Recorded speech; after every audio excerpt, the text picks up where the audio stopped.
मैं कुछ ऐसे इंसिडेंट्स, सर्कमस्टांसेस या पीपल की बात करना चाहती हूँ जहाँ पर आप चाहकर भी ऐसा नहीं कर सकते. Let's talk about a marriage. अब दो लोगों की शादी हो गई आपस में. लेट्स से वो लड़की या वो लड़का अपने पार्टनर के साथ खुश नहीं है, या फिर कोई इस तरह की जॉब में है, इस तरह के प्रोफेशन में है जहाँ पे उसका काम करना मजबूरी भी है, मगर वो उससे खुश नहीं है. या फिर कोई ऐसी फैमिली में है, टॉक्सिक एनवायरनमेंट है घर में, जो वहाँ पर खुश नहीं है. अब जब कोई इंसान अपने प्रेजेंट से खुश नहीं होता तो तब वो उसका कैसे हो सकता है? बहुत अच्छी बात है. अब इसमें भी हमारे पास दो अलग अलग एंगल्स निकलते हैं. एक स्पिरिचुअल पॉइंट ऑफ व्यू से निकलता है और एक हमारे सोशल पॉइंट ऑफ व्यू से निकलता है. पहले मैं सोशल पॉइंट ऑफ व्यू की बात करता हूँ. मैं यूएस जब अभी रिसेंट ट्रिप में था तो किसी ने बताया कि यहाँ पर जो डिवोर्स रेट है दैट इज मोर देन 60%. तो मैं यहाँ किसी इवेंट में था, तो मैंने कई लोग होते हैं ना बिल्कुल लड़ने के लिए तैयार बैठे होते हैं. तो मैंने बात किया, मैंने कहा वहां पर इतना डिवोर्स रेट है which is a good thing. मतलब तो वो मेरे से लड़े, बोले कि हमारे यहाँ पर तुम्हें, अच्छा आपको पता है इंडिया में डिवोर्स रेट कितना है? It's near about 1%.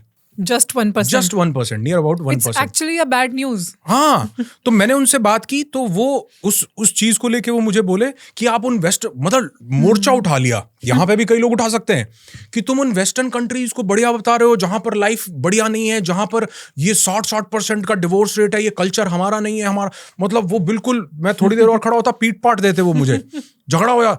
मतलब मैं समझ ही नहीं पा रहा हूं.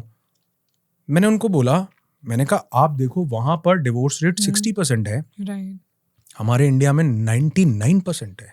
बोले आप क्या बात कर रहे हो, हमारे इंडिया में 1% है.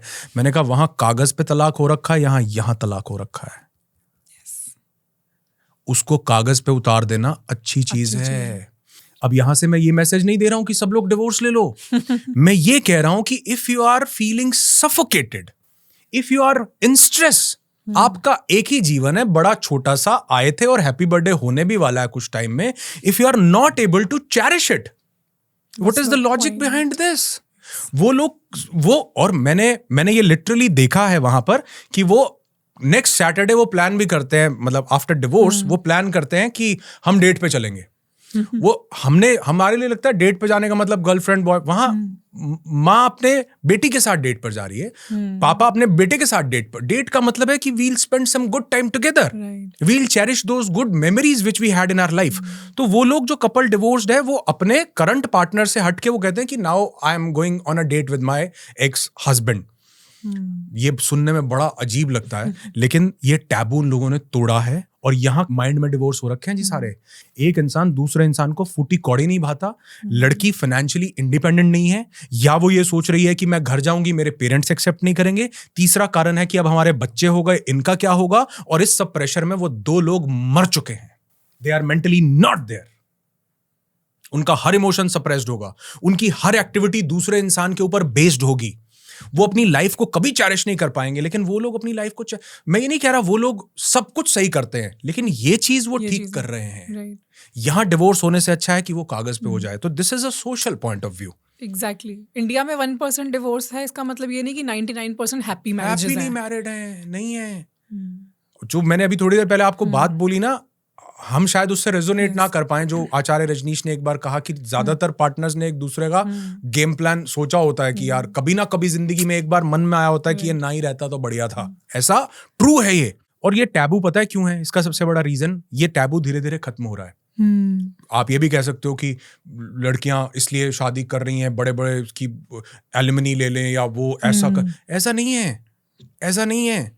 कोई एक बहुत बड़ा क्रिकेटर था, मान लो उसकी वाइफ ने उसको डिवोर्स दे दिया, और मान लो वो क्रिकेटर की जो नेटवर्थ थी फॉर एग्जाम्पल वो 100 रुपए थी, और वो लड़की ने उसको डिवोर्स देके 20 रुपए उसमें से ले लिए. उसको पैसे नहीं चाहिए थे. अगर पैसा चाहिए होता तो वो उसके साथ रहती, 100 की मालकिन होती वो. उसने नहीं रोका कि 100 मत यूज कर, वो 100 की मालकिन होती. लेकिन उसने फ्रीडम चूज किया, और हमको दिख रहा है कि ये इसलिए कर. अरे भाई उसकी नेटवर्थ इतनी ज्यादा है कि वो उसमें से थोड़ा सा उसको मिल भी गया. तुम्हें ज्यादा लग रहा है, वो ज्यादा नहीं है. तो सोशल पॉइंट ऑफ व्यू से ये एक बहुत ब्यूटीफुल स्टेप है जो शायद हमें यहाँ पर लेने में 200, 300, 500 साल लगे। लोग इसको सुन के गालियां दे सकते हैं, लोग इसको सुन के गलत बोल सकते हैं, लेकिन वो इस चीज को एक्सेप्ट नहीं कर सकते। वो एक कोई बहुत पुराना एक गाना था किशोर कुमार का, कुछ रीत जगत की ऐसी है, हर एक सुबह की शाम हुई, तू कौन है तेरा नाम है क्या, सीता भी यहाँ बदनाम हुई। उसके आगे वो बड़ी खूबसूरत बात बोलते हैं, तुमको जो ताने देते हैं वो खोए हैं इन रंगरलियों में, हमने उनको भी छुप छुप के आते देखा इन गलियों में। अंदर से भाव वही है, लेकिन सोशल उसमें दिखाने के चक्कर में कि मैं वो इस चीज को एक्सप्रेस नहीं कर पा रहे हैं, लेकिन वो कागज पे उतार देना is a beautiful thing. Then वो इमोशनल टर्मोइल, वो इमोशनल वो ट्रॉमास जो झेल रहे हैं लोग, उससे बहुत better social point of view से। इंडिया में ही वैसे डिवोर्स रेट सबसे कम है, मगर स्लीप डिवोर्स सबसे ज्यादा है। स्लीप डिवोर्स मतलब हस्बैंड वाइफ साथ में रहते तो है एक घर में, मगर साथ में सोते नहीं है, बात भी नहीं करते हैं, इनफैक्ट दिन में भी नहीं। मैंने यहाँ पे ही बहुत से लोगों को देखा है कि वो अपने काम पे अलग हैं, वो अपने काम पे अलग हैं, उनका कुक अलग है, उनका कुक अलग है, मतलब एक ही घर में रह रहे हैं, लेकिन तो वो सिर्फ सोसाइटी के लिए एक ही घर में रह रहे हैं। और इसका सबसे बड़ा रीजन जानते हैं क्या है? अगर जैसे जैसे फीमेल इवॉल्व हो रही है ना, क्योंकि वहां पर सप्रेशन ज्यादा था। एक्चुअली टैबू भी फीमेल के लिए ही ज्यादा है, कॉन्शियस भी वही सबसे ज्यादा होती है, क्योंकि वो दूसरे घर में आई है।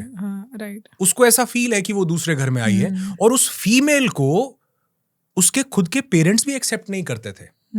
मतलब उनके लिए भी ये था कि इस घर से तुम्हारी अर्थी ही निकलनी चाहिए है, यहां से तुम जिंदा यहाँ घर में वापस नहीं आ सकती हो। आपकी बेटी है, आपने पैदा की, तो मैं इसलिए सब लोगों को बोलता हूं कि अपनी बेटी को सबसे पहले तो फाइनेंशियली इंडिपेंडेंट बनाओ। मेरी 2 बेटियां हैं, मैं बोलता हूं उनको कुछ सिखाओ ना सिखाओ, उनको सबसे पहले फाइनेंशियली इंडिपेंडेंट बनाओ, फिर उसके बाद उनको वैल्यूज दो, उनको सब चीज। मैं उससे डिनाई नहीं कर रहा हूं, लेकिन कल को उनके साथ कुछ भी गलत होता है तो वो अपने पेरेंट्स का मुंह ना देखें, सोसाइटी को ना देखें, वो अपने लिए स्टैंड ले सकें। That is the most important thing. तो मुझे लगता है कि ये चीजें धीरे धीरे हम आगे बढ़ रहे हैं, अच्छी तरफ भी बढ़ रहे हैं, बुरी तरफ भी बढ़ रहे हैं। सोशल पॉइंट ऑफ व्यू से this is a very beautiful thing, लेकिन स्पिरिचुअल पॉइंट ऑफ व्यू से अगर हम देखें, हमारी लाइफ में कोई भी व्यक्ति इसलिए आता है कि वो हमारी सोल को इवॉल्व कर सके, हमें कुछ सिखा सके।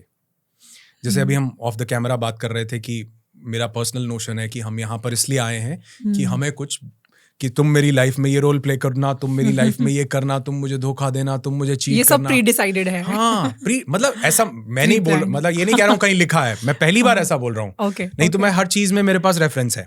मैं ये बोल रहा हूँ कि ऐसा मुझे लगता है कि हम लोगों को कुछ इवॉल्व करने के लिए, कुछ लर्निंग्स के लिए अर्थ एक स्कूल था, यहां हमें सीखने के लिए भेजा गया था कि तुम सीखोगे, और उस सीखने में रोल्स डिसाइड किए गए कि तुम इसको ये सिखाओगे। तुम अब सिखाना कैसे होगा? सिखाना तो टफ कंडीशन में ही होगा। हमारे बच्चे, मतलब आजकल जो हम बच्चों को इतनी ज्यादा पैम्पर करते हैं, पेरेंटिंग इतनी ज्यादा वो हो गई है, हैवी पैम्परिंग, उसमें बच्चा चूजा बन जाता है। वो लाइफ में इतनी सी भी टफ सिचुएशन को फेस नहीं कर पा रहा, क्योंकि बचपन से उसको स्पून फीडिंग की गई है। अगर आप उस बच्चे को टफ सिचुएशन देते हो तो वो आपसे भी ज्यादा स्ट्रांग होके निकलता है। टफ सिचुएशन का मतलब ये नहीं है कि उसको फैसिलिटीज नहीं दो, लेकिन उसको थोड़ा थोड़ा एक्सपोजर दो। ठीक वैसे ही हमें यहाँ एक्सपोजर के लिए भेजा गया और रोल्स डिसाइड किए गए, तुम इसका हस्बैंड, तुम इसका दोस्त, तुम इसका बिजनेस पार्टनर जो धोखा दे। तो ऐसा मुझे लगता है वो इसलिए था ताकि मैं यहां से लर्निंग लूं। अब जब तक मुझे लर्निंग नहीं मिलती, दिस इज वेरी इंपॉर्टेंट, जब तक मुझे लर्निंग नहीं मिलती तब तक वो सिचुएशन मेरी जिंदगी में बार बार आती रहेगी। अगर मैं 10th क्लास में फेल हो गया तो मैं 11th में जा पाऊंगा क्या? बिल्कुल भी नहीं। लेकिन अगर मैंने 10th पास कर ली तो माय नेक्स्ट स्टेप इज कि मैं 11th क्लास में जाके बैठूंगा। एक लड़की मेरे पास आई, बोली सर इस इंसान ने मुझे 5 बार धोखा दिया है। मैंने कहा उसने 1 ही बार दिया है, बाकी 4 बार आपने लिया है। पहले के बाद आपको ये सिचुएशन इसलिए मिली थी कि आपको लर्निंग मिले कि ऐसे व्यक्ति पर ट्रस्ट नहीं करना दोबारा। अलाउ किया, आपने फिर से अलाउ किया।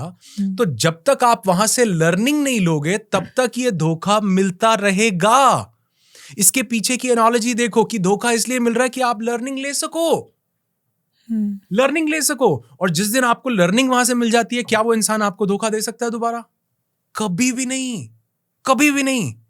यानी वो इंसान मेरी लाइफ में किस लिए आया? धोखा देने नहीं, लर्निंग देने। उसका मीडियम था धोखा। जैसे बुखार is not a disease, it's a symptom. Root कहीं अंदर है, कोई बैक्टीरियल इन्फेक्शन है, कोई वायरल है, कोई वायरस अटैक किया या कोई और कॉज है। बुखार तो हमारी इम्यूनिटी उस इन्फेक्शन से लड़ रही है, तो वो हीट जनरेट कर रही है। वैसे ही वो धोखा जो है ये तो सिम्टम है, रूट कॉज था लर्निंग, जो कि धोखे के बिना मिलनी मुश्किल थी। आप किसी इंसान को कितना सिखा लो कि भैया ये काम गलत काम, अरे सिगरेट के पैकेट के ऊपर लिखा हुआ है कि this is injurious to health, इतना मीठा खाना आपके लिए ठीक नहीं है, ये आपको पता है। लेकिन एक बार HbA1c वो 6.8 आ जाए, आप लर्निंग मिल गई जी। अब मतलब आपके डायबिटीज का मार्क ऊपर हुआ, अब आपको लर्निंग मिल गई। अब आपने वहां से क्या लिया? विजडम। क्या अब आप वहां से पेन लोगे? नहीं, अब आप वहां से विजडम लोगे। ठीक वैसे ही वो जो सिचुएशन, वो पर्सन, वो मेरा लाइफ पार्टनर, वो मेरी लाइफ में ना कुछ लर्निंग देने के लिए आया। एक्चुअली वो मुझे ही फाइन ट्यून करने के लिए आया है। लेकिन ये कौन समझ पाता है? जो स्पिरिचुअली इवॉल्व, जैसे हम अभी थोड़ी देर पहले बात कर रहे थे ना, जिसकी एनर्जीज उस लेवल पे हैं, कि जो व्यक्ति थोड़ा इवॉल्व्ड है, जो ओल्ड सोल है, जो एनर्जीज के लेवल पर थोड़ा सा काम करता है, वो न सिर्फ खुद को बदलता है, वो अपने लाइफ पार्टनर, अपने आसपास के लोगों को। और the map of consciousness explained में डेविड हॉकिंस ने जब ये एक्सपेरिमेंट किए, तो उन्होंने देखा कि जिस व्यक्ति की एनर्जी 700 के आसपास होती हैं, वो अपने आसपास के 2 लाख लोगों तक को प्रभावित कर सकता है। 2 लाख लोगों तक को। आप देखो ना, आपने कभी एक शुरुआत की होगी कि एक छोटा सा चैनल बनाया, आपको एक चेतना आई कि मुझे लोगों की हेल्थ के लिए, मुझे वेलनेस के लिए काम करना है। आपने कितने लोगों की लाइफ में ट्रांसफॉर्मेशन लाया होगा? कितने लोगों की लाइफ आपके थ्रू ब्यूटीफाई हुई होगी? आपके वेलनेस के दिए हुए मंत्रास या लोगों के जो चैलेंजेस हैं वो कितने रिजॉल्व हुए होंगे? एक व्यक्ति इवॉल्व हुआ, उसने बहुत लोगों के ऊपर इंपैक्ट डाला। वैसे ही एक रिलेशनशिप में जो 2 लोग हैं, एक भी इवॉल्व हो ना, तो वो दूसरे को भी सहारा देके ऊपर खींच लेता है, अगर उसकी चेतना का स्तर ऊपर है तो। Thank you so much for watching this clip. और अगर आपने इस क्लिप को एंजॉय किया है तो आई प्रॉमिस यू कि आपको इस पूरे एपिसोड में से भी बहुत कुछ सीखने को मिलेगा। पूरे एपिसोड का लिंक डिस्क्रिप्शन में अवेलेबल है।